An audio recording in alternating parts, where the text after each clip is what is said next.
Reynoso's here. Julio, I brought back the OGs for the Magic Hour for the main for the return.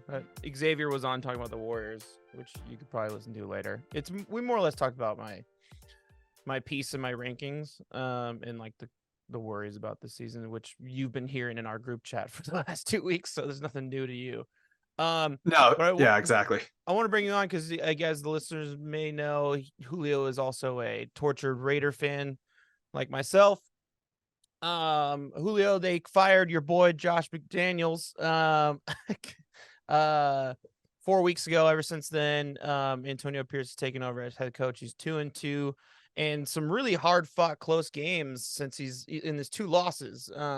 2 wins were good and impressive, but the 2 losses are really what says a lot about to me about his coaching style and the way he's managing the locker room and stuff like that. Because I mean, we were beating the Chiefs at halftime, and we had them even in the second half when they kind of took over this past Sunday. We were still right in that game that entire time. And then the other loss the week before that, pretty much just lost on just some stupid mistakes. So what's your opinion on Pierce right now? I think you nailed it with he's really kind of turned around the organization just from hearing the conversations I've been reading from like The Athletic, like Vic Tafer and Tishon Reed, and just from hearing his press conferences.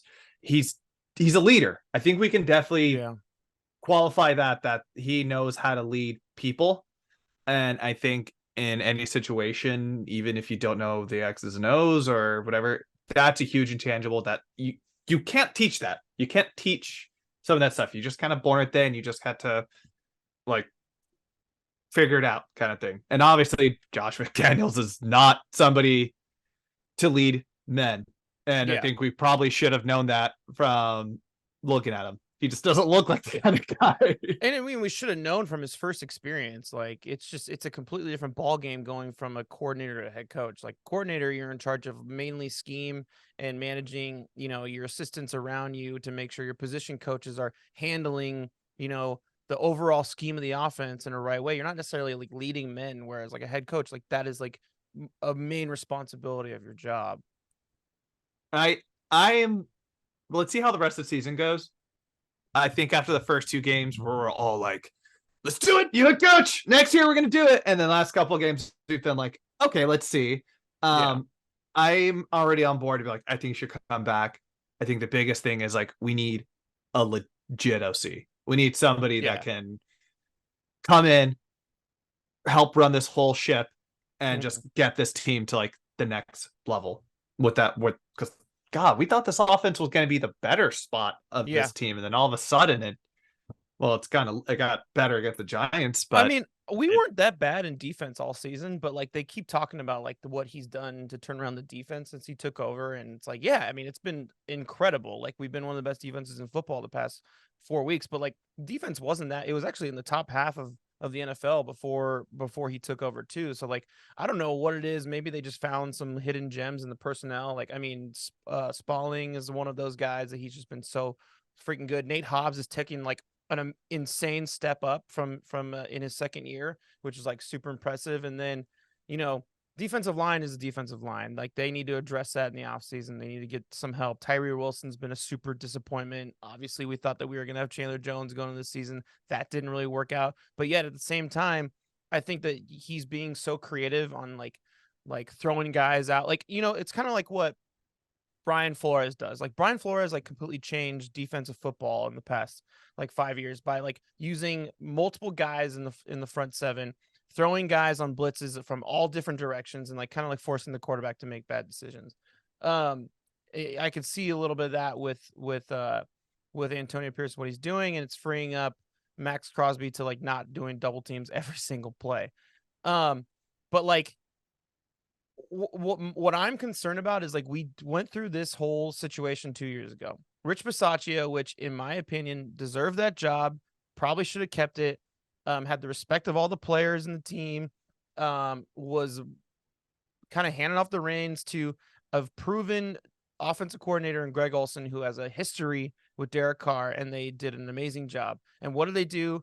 Mark Davis goes and tries to get the flashy hire in the offseason. And I feel like I'm already seeing that with a lot of Raider fans. Like they don't want the Antonio Pierce. They want the flashy hire. They want them to go after Harbaugh. They want them to go. I saw David Shaw was rumored from Yep, saw that Stanford this morning.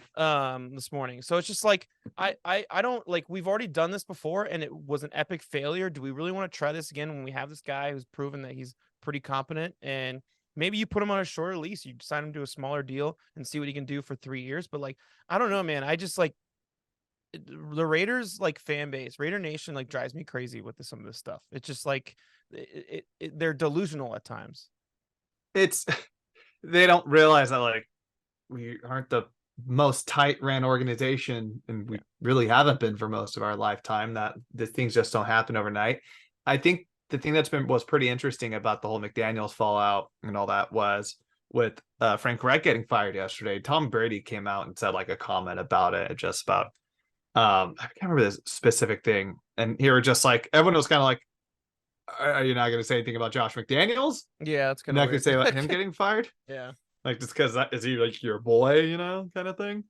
I think we got to give props to Patrick Graham. Really helped shape that defense. Like, yeah. I think everybody was calling for his head by the end of last season, and Mm-hmm. we were all trying to just preach a little bit of patience. And it's really the night and day. Obviously, there's still issues. Nobody can get a sack besides Max Crosby. I think now that they cut Marcus Peters, while Marcus Peters is terrible, your depth at corner gets hit a little bit. Let's see what who's the corner, the guy from the Patriots again? Jack Jones. Jock Jones. Yeah. But I mean, Shout out the to secondary should be Hobbs and Moehrig. Like they're the guys who they've drafted in the top couple rounds the past couple seasons. Like they're the guys they want to build around. Like they should be the stars of that secondary. Yes, but they need some depth desperately. There's two, the reason why you brought on, because there's two pretty glaring issues with this team, and they're both on the offense. One is the offensive line, and I think that's more the depth than it is necessarily the star power, because like you see Colton Miller's back in the lineup this week, and Josh Jacobs has an insane rush game. It's night and day how much better Josh Jacobs plays running the ball when Colton Miller's in the lineup, and how much more protection there is in the offense. Obviously, a lot of Raider fans know that. And then it's the quarterback situation. Like, I was not on Jimmy G hype going in this season. When he started fucking up, I was very loud and proud about how I didn't like that. Aiden O'Connell is interesting, but to me, Aiden O'Connell hasn't been sold to me as like he can be a starting quarterback in the NFL. I think he's more like a high-end backup. A Gardner Minshew type kind of thing. Yeah. Great comparison. I agree. Yeah, I really like some of the stuff he's done. He's definitely a gunslinger. That guy rips the ball when it's on it. He's got his deep balls getting there. But I feel like his progressions have been kind of funky for a bit. Yeah, his decision making it's very which is a rookie, and that kind of happens. But yeah, he'll have like a series where he'll throw like 3 great passes in a row, and you're like, oh my god, how did he see that guy? Oh my god, what was the play calling? How did Devontae get so open in like this 1 second window, and he was able to find him? And then he makes like really bad, stupid decisions, like 3rd and 4, he throws it deep to Jacoby Ford, and it's just like, dude, 3rd and 4 when you're in the territory and like you need to score on this drive. Wait, did you just say Jacoby Ford? Oh, sorry, Jacoby Myers. Jacoby Myers. Goes to Raiders pass. Dude, that's the subconscious of the Raiders, just bullshit in my back of my head. But don't go for the first down. Like, just check it down to Jacobs in the flat. Check it down to Hunter Renfrow, who has been incredible ever since the new offensive coordinator took over. Like, someone who's gonna for sure thing who's gonna get that first down. Like, it's just, so that's where like I'm just not convinced on him, and they need to address that in the offseason. That being said, this draft is absolutely stacked at quarterback. Now, we've seen CJ Stroud in this last draft. He's been amazing. He's like an MVP candidate. But Todd McShay, who is a voice in football scouting and draft scouting, is someone who I value his opinion more than any person who is in draft predicting. Says that every single quarterback of like the 5 or 6 quarterbacks that will go in the first round this year are better than every single quarterback that won the draft last year. So like we have potential in our later pick, which will probably be like around 20, 15 to 20, I would say. Like we have the potential to get a starting established quarterback in this draft. Are you on the plane of should we draft a quarterback, or do you want to like make a trade or something like that and do that whole game again? It's tough because the nice thing about just getting a rookie quarterback and having him is like you're going to save money. That's what I think the hope would be if they end up just going in that trade route. You follow what the Niners, the Bengals, the The Jags, Eagles the up until this season, I Eagles. guess. Yeah. Yeah, pretty much like you're going to bring in a guy rookie or first 4 years, and you really build the core around that one person. If do they think that AOC is going to be that guy? I really don't think so. I want him to be because I think he's just a cool story and there's some stuff I like about him. But some of I did start looking up some free agents. I don't think there's going to be any super standouts. I know before we got on here, we talked about Kirk. Kirk Cousins is going to be a free agent. Yeah, Kirk just Cousins is going to be coming off an ACL tear. That's tough though. I don't know. and he's 36. Yeah. Realistically, I think he's just going to go back to Minnesota. Yeah. Baker has been awesome Really good. for the Yeah. Bucks. Yeah. Baker has been looked really good. That team is a mess, but I think we've all shown like Baker's always been the dude. I think he will probably stay and sign like an extension, a fat extension to actually be like legit starting quarterback. Because frankly, I think he deserves it. He's always been dope. It's just he's been really bad situations. Yeah. And the person I mentioned earlier, Gardner mentioned is gonna be a free agent. I don't maybe if you go with drafting a quarterback, he can be your backup kind of thing. But here's the thing with like some of these options that you're getting, maybe some Raider fans are rolling their eyes like Gardner Minshew, but like the personnel is so good on this offense.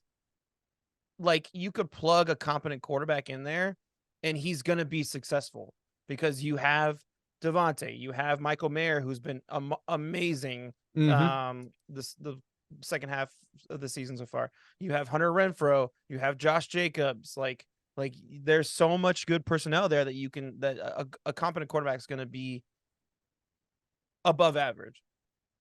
The other thing I noticed too, when it comes since you brought up Josh Jacobs, is we're actually seeing other running backs get some play. Yeah. Amir Abdullah's been getting a lot of snaps just as a third down back. Somebody can kind of go out and just be like that safety net for AOC out there, which is like, I don't remember the last time we saw a non-running back playing as many snaps as it was Josh Jacobs. Yeah.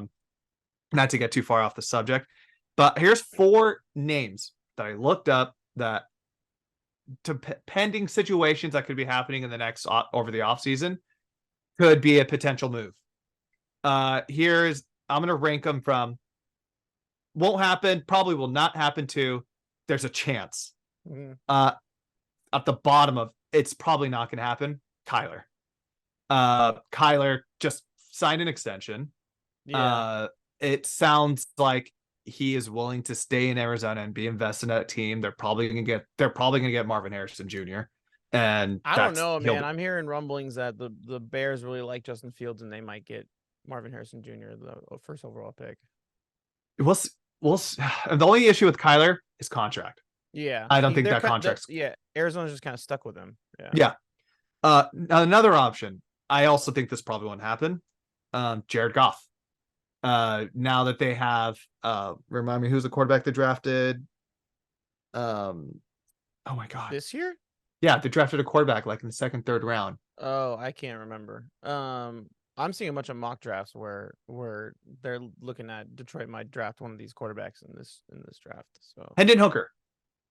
Oh, I don't think he's going to be a guy from Tennessee. Yeah, but I remember him going pre-draft. There was so much discussion about him that he's like, it's going to take a few years, but this guy, he's going to be more of a project play. Maybe next year for whatever reason. But again, same issue as Kyler, his contract. Somebody I think that could happen is Justin Fields. Let's see what happens with what the Bears are going to do. Like, are they willing to move him along? Do they want us to have him stay put and just resell that pick? I think we'll see. And frankly, he's cheap. He's still on his rookie contract. When did he get drafted? It was the year of Trevor Lawrence. That was 2021. Yeah, 3 years ago. Yeah. Yeah. So you have 2021. So you'll have another year or two on Yeah. his deal. So maybe, you know what? Actually, that might be a good idea, because then if he signs a 1-year deal, come out here, see if you can do it. If you can do it, great. Here's a contract. If not, move along. But the wild card option, and I know a lot of people won't like me saying this. Trey Lance. Oh no. No. Trey, like the only problem would be like, if you're gonna invest in Trey Lance, you're only gonna have him on this rookie deal. I think he went He's the same year as Justin Fields and Trevor Lawrence. So same thing. You'd only have him for the year. I think it probably would be a cheaper version, and it's like, and it's the same deal of like, he's a project. So like, we don't even know if he's going to be good or not. So that's a huge risk. It's like drafting the other rookie. Something you have to keep in mind, which is like something that's really important to me, is like you have to make this move in order to keep Devontae Adams. Like, that's the most important thing to me. Like, if Devontae feels like this team is just doing another rebuild and he's going to be miserable he's not going to want to stay. He's going to want to go to a competitor. He's going to waive his no trade clause and all that stuff. And he's just going to try and force his way out. And Devontae is the best player. I was talking to my uncle about this Thanksgiving. Devontae is the best player in terms of like his impact on the team. It goes way past what he does physically when he has the ball in his hands or whatever. It's like his presence on the field, his leadership ability, and his star power. Like, everything about that. We haven't had that since Nnamdi Asomugha. I was trying to think of guys since then, and like Randy Moss came to mind, but like Randy Moss or guys who are more important. Randy Moss didn't do shit when he was a Raider, so I can't give him that title. Khalil Mack, we traded him right when he was in his prime. So like, I can't really give him that title either. So it's like, we have never had a player who is just like that, just crucial. He is hands down. Well, maybe Devontae, there's a bit more of an argument, but like Nnamdi Asomugha, when he was on the Raiders for the 4 years, he was the best corner in the league. He made that defense the best defense in the league for like 3 years in a row. It was just our offense that was pathetic. And he was an absolute star. And like, there was no question he was the best at that position. Like, Devontae is that to us, and his impact just in the offense, how defenses have to cover him. Like, it does so many levels that like, I don't want to lose him. And especially over a stupid quarterback situation that like the front office just can't figure out. People forget how dope Richard Sherman was with the Raiders. Richard Sherman, when they traded for him, not Richard Sherman. I'm sorry. Richard Seymour. Richard Seymour. Yeah, yes. But he fell off a cliff the second that we got him, though. He was good. No, dude, he was legit at the Raiders. He was good, but he wasn't the player he was when he was with the Patriots. Yeah. And the fact that he even like talked a little bit about the Raiders in his Hall of Fame speech too, and like how he actually I'm like, all right, cool. Like, you're good in my book. You're good in my book. Yeah. But yeah, Devontae's probably the most talented non-Shane Leckler player we've had. He's the biggest superstar the Raiders have had in years. And like, I don't want to. And so I think that you can draft in this draft, but you have to be very strategic about who that person is that you draft. Like, I'll just say it at the top of this discussion right now. Like, Michael Penix, I'm just not crazy about. His throwing motion worries me. I don't know if that's going to translate in the NFL. He's been very successful and very good. Also, his receivers are 3 of the top like receivers in college football this year. 2 of them are probably going to go in the first round next year. Like, that to me is a huge red flag. Not crazy about that. I think that Caleb Williams and Drake May are just not realistic, because we're better than those picks. Caleb and Drake May are gonna both go in the top 3 or 4. Yeah, and you're gonna have to give up a lot to try. And I know there's been a lot of like anti-Caleb rhetoric over the last few months, and like rightfully so, with his whole like, I want to stake an ownership, and just he's got a little bit of an attitude problem, and frankly, and people were like really hampering on him when they lost to the Arizona. Oregon, Arizona. No, what was the game where he was He like went up to his cried in mom the and he was stands. crying? Yeah, which is like, dude, at Yeah. I think that was Oregon. Yeah, I can't the end of remember. the day, he's a kid. Yeah. He's like, I don't have any pride. It's more of just like maturity. I think there's maturity issues, Yeah. and if you're gonna give up all that to try to get to one, to try to get him, you need to make sure you got as many people there to like reality check him. I think Antonio Pierce is what actually be like a great mentor for Yeah. him. Yeah. No nonsense, no bullshit. You're here, you're a Raider, you're not 1000%. anybody else. But realistically, no. Um, and then Jaden Daniels probably won't be there. I'm not sold on Jaden Daniels. This is kind of his first real big year, and he's been great. Don't get me wrong, but I don't know. I mean, there's just something about him that doesn't sell me. For me, and yeah, we're moving to the last one. For me, it's like Bo Nix or bust. Like, and what I really love about Bo Nix, he plays in a very good, skilled offense in Oregon, yes, but he's been in college football for like what feels like 20 years, but it's been 5. He's gotten better and better every single year. And his confidence on the field, especially this year in that Oregon offense, what he does physically, how he's able to run, how he's strong, how he's big, he can push his guys off him, he can break tackles. I know you don't want your quarterback to break tackles, but there's an extra layer to it. He's got a big arm when he needs to, and he makes good decisions. That's the most important thing to me. You need if you're going to get a rookie quarterback in here, it needs to be someone who's mature and who can be effective immediately. And I heard Todd McShay say this on Russillo's podcast the other day, and I think it's a perfect comp. He is a poor man's Justin Herbert, where he's going to go in there and he's going to immediately, especially an offense like that, if they use their cap money instead of on a quarterback, on offensive line this offseason and helping defensive line, and then they bring in the rookie quarterback, he's gonna be an immediate impact, just like Justin Herbert was. Like, where people were like 4 games in, like, whoa, who's this guy Justin Herbert from Oregon? And it's just like us Pac-12 fans were like, he's been doing this at Oregon for 3 years. You guys weren't watching? Like, yeah. And now his brother's doing it as a tight end. Yeah. Crazy. Do you not have like any like interest in JJ McCarthy from Michigan, or is it just like toss him? No, their offense is really weird. He's like one of those quarterbacks. He's like an Alex Smith. Like, I think last game he was 12 for 13 or for 14 in passes. So he doesn't have a large volume to where I like trust that. He feels like, honestly, he probably would have fit in perfectly in a Josh McDaniels offense. But he's a guy who like relies heavily on the run game. So I'm not, but he is very athletic, and maybe he's not being utilized right. Maybe if he was in an offense like a Justin Fields offense, and where he can run a little bit too, he's more effective. But like, no. And then Jordan Travis, he's going to be coming off an ACL tear too, so that just worries me a little bit.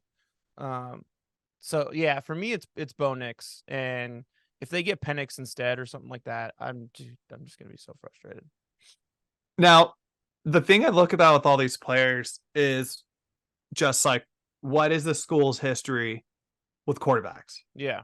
Even if it's not historic, like not just historic, but like even of head coaches, like historically, USC sucks putting up pro quarterbacks.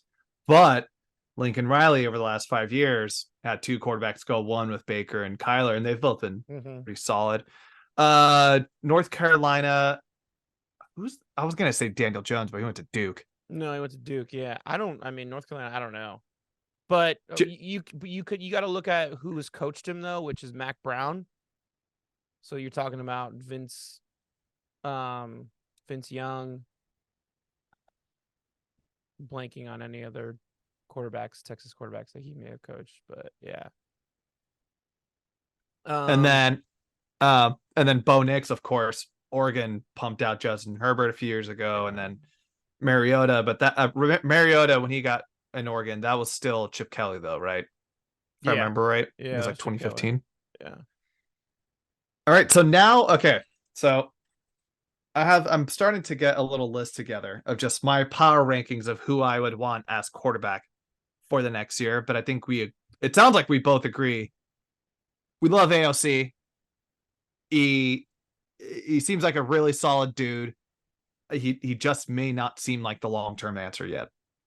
I just don't think that. It's not even a long-term answer. I just don't think that he's a starting NFL quarterback. I think that he is a high-end backup where a guy, your guy goes down, he can come in at halftime, finish off the game, or he can, or he can fill in for a couple games and be effective. Like, I just don't think that he is someone you build your offense around. I could see that. Yeah. It's like, what can you really do with, he's not a super mobile guy, Yeah. got a good arm. His decision making it's still getting figured out. And plus, like, again, if we're going to use that same kind of logic of like, who is your coaches, what school did you come from? Purdue, really, it's been Drew Brees and that's it. Yeah. And I'd And that like was us, and I'd like us to 23 years switch it ago. up also in the draft, because it feels like every year we draft defensive players and we just whiff on them. So it's like, let's use this pick for something else and see if we can have some more competence there. Yeah, let's go and draft. Who was the last offensive player? Was it Colton Miller, probably, right? No, it was. Let's see. It was Alex. No, Colton Miller was 18. Yeah. 2019 Josh was Jacobs. Alex Leatherwood, and then it was three. We had 3 first-round picks, and it was Leatherwood, Jacobs, and Abrams. Yeah. 2020 was Ruggs.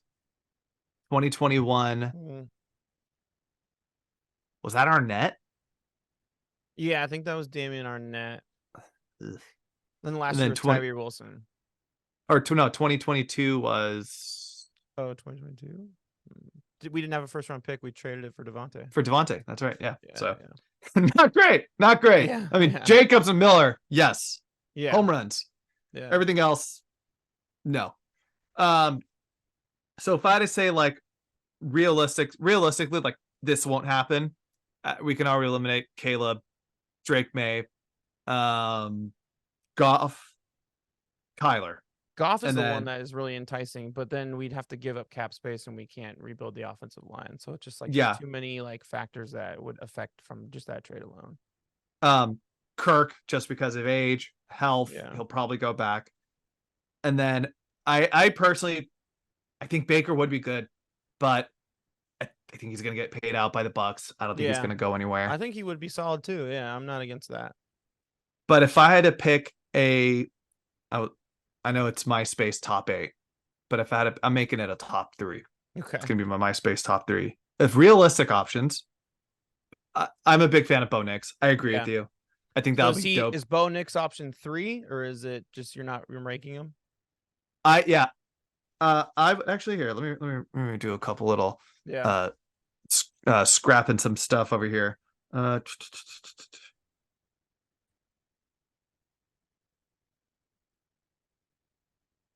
You know what? Here we go. So my top 3, I think the top is going to be Bo Nix.